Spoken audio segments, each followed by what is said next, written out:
नमस्कार दोस्तों, स्वागत है आप सभी का एक बार फिर से लिटरमेंट के इस यूट्यूब चैनल पे। और मैं संतोष आप लोग के लिए लाया हूँ सीटेट से रिलेटेड वीडियोस जो कि आपके सीटेट प्रिपरेशन में काफ़ी ज़्यादा हेल्पफुल होंगी। ये फर्स्ट पार्ट है और ये वीडियोस किन लोगों के लिए है जो कि सीटेट के पेपर में एग्जाम में जो है अपीयर होना चाहते हैं और जिन्होंने बिल्कुल भी नहीं पढ़ा ढंग से, बिल्कुल बेसिक लेवल से पढ़ना चाहते हैं, उनके लिए वीडियोस जो हैं बहुत सरल लैंग्वेज में मैं आप लोगों को समझाऊंगा। सारे साइकोलॉजी के कॉन्सेप्ट्स, बीच-बीच में जो भी फिलोसॉफिकल चीज़ें भी होंगी, वो भी मैं समझाऊँगा। और कहीं न कहीं अगर इस वीडियो को आप देख के जाते हो, इन वीडियोज़ को, not only this part but the parts that will be uploaded, जो आगे डाले डाले जाएँगे मेरे थ्रू से और आगे। तो अगर इन सभी पार्ट्स को आप अगर देखते हो तो आपको सारा का सारा जो है कंटेंट समझ आएगा और इसके बाद जो है आप आराम से 30 आउट ऑफ 30 स्कोर कर पाओगे अपने साइकोलॉजी पार्ट में। तो चलिए स्टार्ट करते हैं first part, first lecture today. And once again welcome to all of you. Child psychology है क्या? सबसे पहले ये जानना बहुत ज़्यादा इंपॉर्टेंट है। देखिए, चाइल्ड साइकोलॉजी होता क्या है? चाइल्ड साइकोलॉजी पढ़ने का कारण क्या है, मैं आपको ये भी समझाऊँगा। बट आप ये सोचो कि हर एक सब्जेक्ट जैसे बॉटनी है, आपका जूलॉजी है, ठीक है? हर एक सब्जेक्ट को पढ़ना होता है। तो चाइल्ड साइकोलॉजी इसलिए पढ़नी है आपको ताकि आप बच्चे को समझ सको। बिल्कुल बेसिक सी बात है, ताकि आप बच्चे को समझ सको। अच्छा, बच्चे को समझना क्यों है? देखिए, बच्चे को समझना इसलिए इम्पोर्टेंट है क्योंकि उसी बच्चे से कल का एक फ्यूचर जो है, आप देख सकते हो अपनी कंट्री का। तो अगर बच्चे अगर ढंग से ग्रोथ नहीं अटेन कर पा रहे फिज़िकली, मॉरल डेवलपमेंट नहीं हो रही है उनकी अच्छे से, सोशल डेवलपमेंट नहीं हो रही, इमोशनल डेवलप अच्छे से नहीं हो रहे, वो इमोशनली कह लो आप, तो वैसे बच्चे फिर जो है वीक डेवलप होंगे, ठीक है? इमोशनली वीक होंगे, सोशली वीक होंगे, तो आप अपने कंट्री के बारे में सोच सकते हो कि आपकी कंट्री फिर कैसे डेवलप होगी आगे, ठीक है? अगर आप फिजिकली, सिर्फ फिजिकली नहीं देखना होता, हो सकता है कि फिजिकली बहुत हट्टा-कट्टा कोई आदमी हो, लेकिन इमोशनली बड़ा ही वीक है वो, सोशली बड़ा वीक है वो, किसी से घुलना-मिलना जल्दी आता नहीं है उसको। तो ऐसे आप इंडिविजुअल्स नहीं चाहोगे। आप चाहोगे जब किसी कंट्री के साथ आपकी अनबन है, आप डिप्लोमैटिकली उसको सॉल्व करना चाहोगे, तो आप चाहोगे कि वैसे होनहार बच्चे जाएँ, जो कि आईएफएस वगैरह जॉइन करें और फिर जो है अपनी कंट्री की बात सामने वाले तक रखें और एक बहुत ही बेबाक तरीके से रखें, राइट? तो इस तरीके से आप चाहोगे, लेकिन सिर्फ चाहने से नहीं होता, आपको फिर बिल्कुल बेसिक लेवल से फिर काम भी करना पड़ेगा। यानी कि कहीं न कहीं जो चाइल्ड वाला पार्ट है आपका, वहीं से उठाना पड़ेगा और वहाँ से उस इंडिविजुअल की राह बनेगी आगे की, ठीक है? तो होता है कहाँ कहाँ से स्टार्ट होता है? बिल्कुल बेसिक से, यानी कि चाइल्ड से। तो चाइल्ड कैसे सीख रहा है आपका एज़ अ टीचर अगर हम बात करें तब तो बहुत ज़्यादा इम्पोर्टेंट हो जाता है, बिकॉज़ सिर्फ़ आपका वहाँ पे अपना बच्चा नहीं होता, वहाँ पे आपके सारे ही कह सकते हो एक तरीके से कि सारे के सारे जो बच्चे हैं वो आपके ही हैं। बिकॉज़ आप उनके करियर को बनाने वाले हो। तो ये बहुत ही इम्पोर्टेंट सी बात है, इस चीज़ को हमें समझना पड़ेगा। इसीलिए चाइल्ड साइकोलॉजी जो है पढ़ाया जाता है टू बी टीचर्स को, जो कि टीचर्स बनने वाले हैं। ताकि वो बच्चे को समझे। तो वैसे एक बार डेफिनिशन हम पढ़ लेते हैं, यहाँ पे क्या लिखा है चाइल्ड साइकोलॉजी के बारे में कि child psychology is the study of subconscious and conscious childhood development. ठीक है? तो कॉन्शियस तरीके से या सबकॉन्शियस तरीके से जो भी डेवलपमेंट हो रही होती है बच्चों में, उसकी स्टडी को ही हम चाइल्ड साइकोलॉजी कहते हैं। ठीक है? वो बच्चा कैसे दूसरों के साथ बिहेव करता है, कैसे जो है कह लो कि घुलता-मिलता है, मेंटली, फिज़िकली, ठीक है? वो हर एक प्रकार के एस्पेक्ट्स को जो है हम कवर करते हैं। साथ ही साथ मेंटल डेवलपमेंट की अगर हम बात करें तो कैसे सीखता है, लर्निंग प्रोसेस क्या है उसका, कैसे हम सिखा सकते हैं और आसान तरीके से। तो ये सारे एस्पेक्ट्स जो हैं आपके चाइल्ड साइकोलॉजी में कवर होते हैं, ठीक है? आपका इसमें जैसे मैंने कहा कि इसमें ग्रोथ की भी हम बात करते हैं, सिमिलरली हम डेवलपमेंट की भी बात करते हैं। और जो आपका एक दोस्तों इसमें एक आप देखोगे कि ग्रोथ और डेवलपमेंट में ना दोनों डिफरेंस है दोनों में वैसे। तो ग्रोथ तो आपका जो है मेज़र वगैरह कर सकते हो आप, जैसे कितनी हाइट बढ़ी, बाल कितने लंबे हुए, नेल्स कितने लंबे हैं, ये आराम से आप जो है ग्रोथ वाला पार्ट आप देख सकते हो। लेकिन डेवलपमेंट टेक्स टाइम, ठीक है? डेवलपमेंट देखने के लिए आपको थोड़ा-सा इंतज़ार करना होता है और डेवलपमेंट जो है वो क्वांटिटेटिव होते-होते क्वालिटेटिव भी होता है। मैं क्या कह रहा हूँ ध्यान से सुनिएगा। ग्रोथ अगर सिर्फ़ आपका क्वांटिटेटिव है, तो ये आपका क्वांटिटेटिव प्लस क्वालिटेटिव होता है। क्वालिटेटिव का मतलब क्या है? आपको क्वालिटी भी देखनी होती है। मान लो ग्रोथ तो कर ही रहे अगर रहा होगा बच्चा आपका, मान लो बड़ा तो हो ही रहा है, लेकिन क्या उसके अंदर क्वालिटी डेवलप हो रही है? क्या मोरली वो स्ट्रॉन्ग बन रहा है? क्या सोशली वो घुल-मिल पा रहा है? क्या सोशली अपने सेल्फ कॉन्सेप्ट्स को, सेल्फ जो आप कह लो कि सेल्फ कॉन्सेप्ट है, सेल्फ एस्टीम है, क्या उसकी हाई है? या कहीं जाके आराम से जाता है, बैठता है और जब उसकी बारी आती है कहीं पे बोलने की वो डर जाता है। तो ये सारे एस्पेक्ट्स को कवर कौन करेगा? कौन बताएगा आपके बच्चे को कि यहाँ पे इस पार्ट में आप वीक हो? तो कहीं न कहीं आपको नॉलेज होनी चाहिए।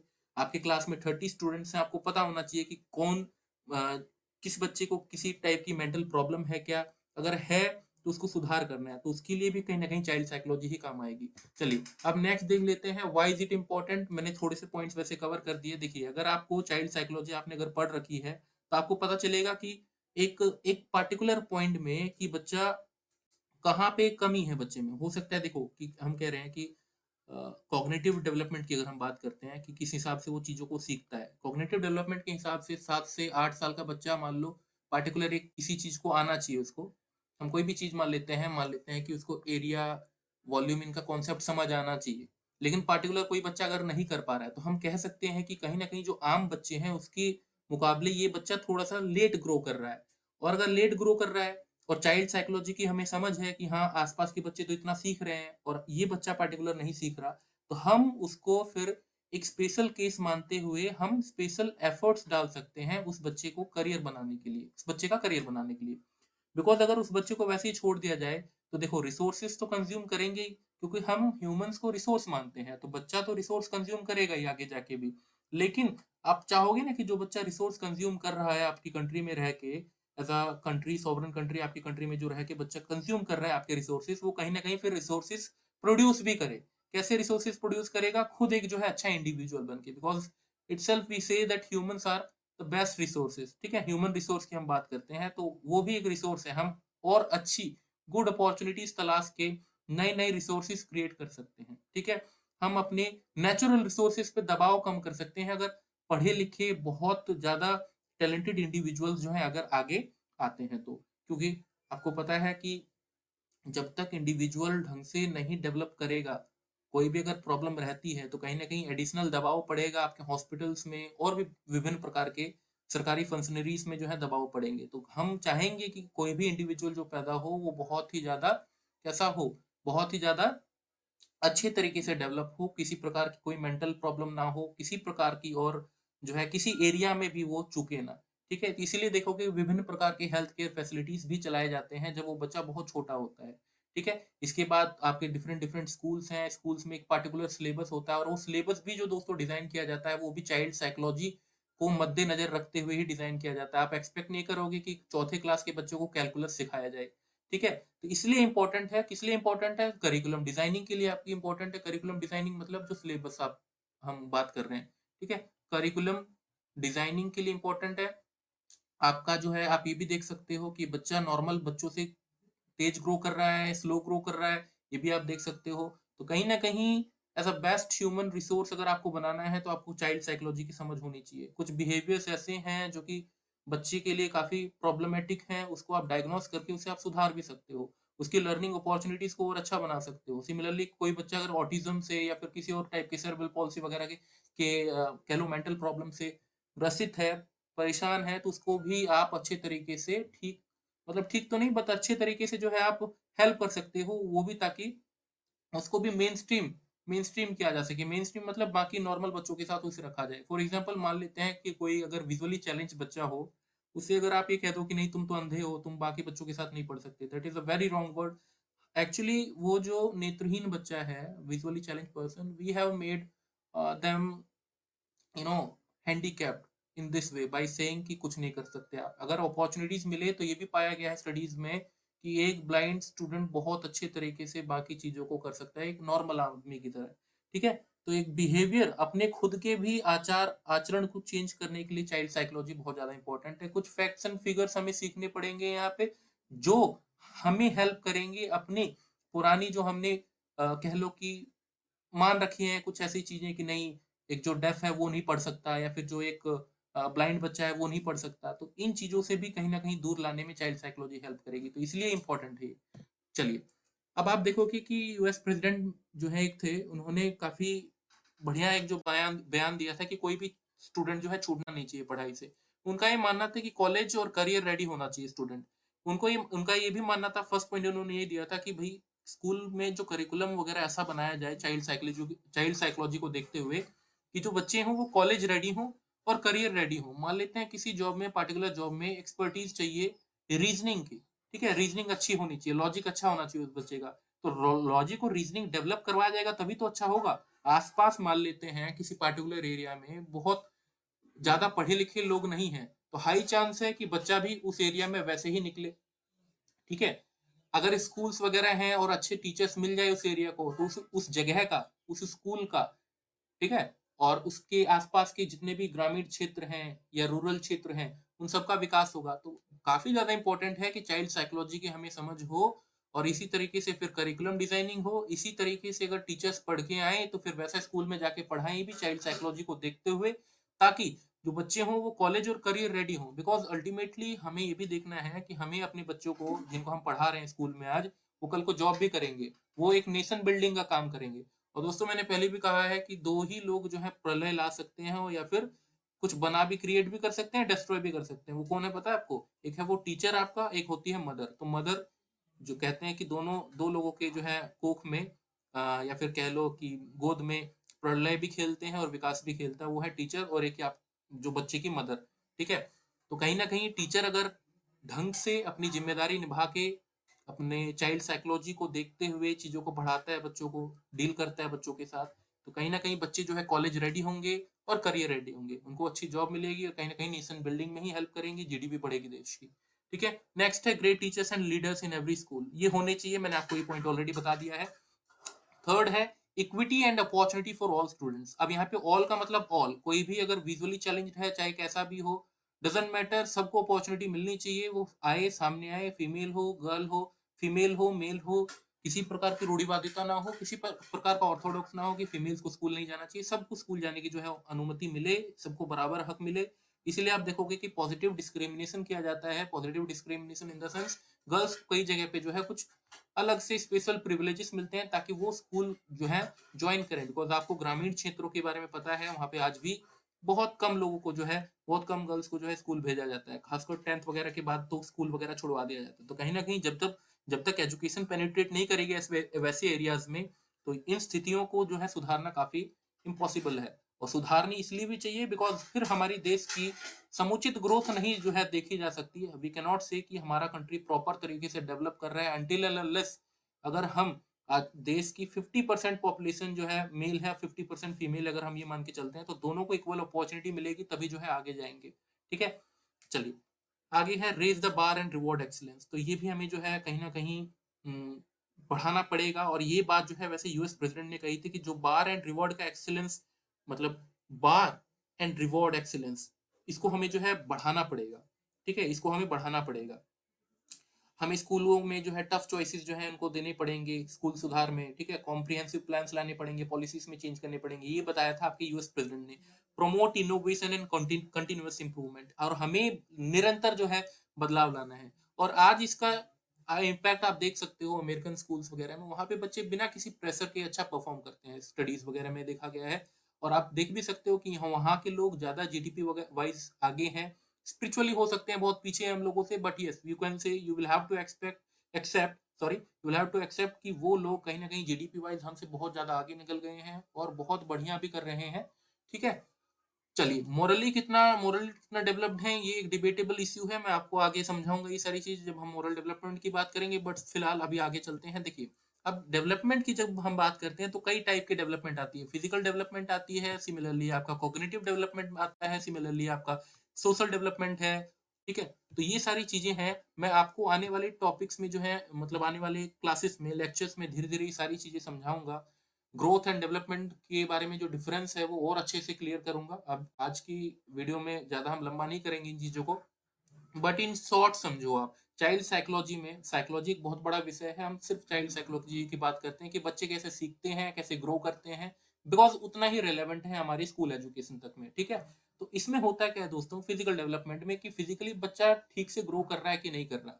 ठीक है, क्रॉलिंग है, वॉकिंग है, रनिंग है, इसीलिए इसी के साथ साथ आप देखोगे कि प्रॉपर तरीके से वो अपने एक्शंस को कर पा रहा है कि नहीं। ठीक है, अब अपने एक्शंस को, यानी कि ग्रॉस जो बॉडी मूवमेंट्स हैं वो कर पा रहा है कि नहीं। ठीक है, ग्रॉस मोटर स्किल्स कहते हैं उसको, फाइन मोटर स्किल्स कहते हैं, तो उन सभी चीजों को कर पा रहा है कि नहीं। ठीक है, पार्टिकुलर किसी एरिया में वीकनेस तो नहीं है उसकी बॉडी में। तो फिजिकल डेवलपमेंट में हम ये सारी चीजें चेक करते हैं, अच्छे से ग्रोथ हो रही है कि नहीं उसकी। ठीक है, टाइम के साथ।